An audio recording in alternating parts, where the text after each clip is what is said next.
Hello guys, তোমরা সবাই জানো যে সানডেটা বাঙালিদের কাছে খুব স্পেশাল।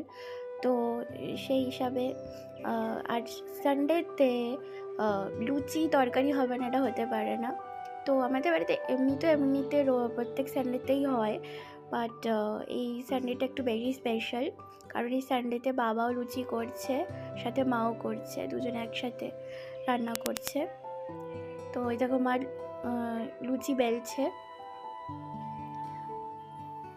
হ্যাঁ, এবং ওখানে বাবা লুচি ভাজছে।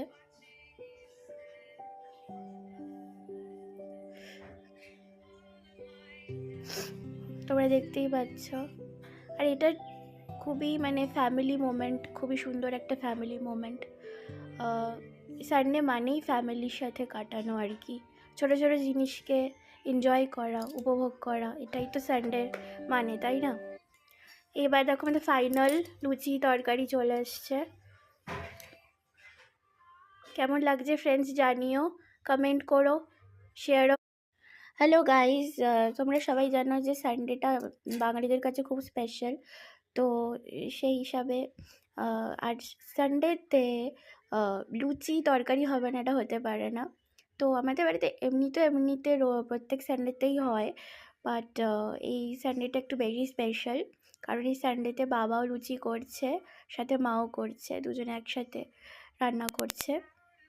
তো ওই দেখো মা লুচি বেলছে। হ্যাঁ, এবং ওখানে বাবা লুচি ভাজছে।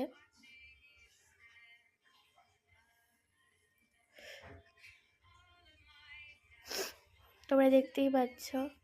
আর এটা খুবই ফ্যামিলি মোমেন্ট, খুবই সুন্দর একটা ফ্যামিলি মোমেন্ট।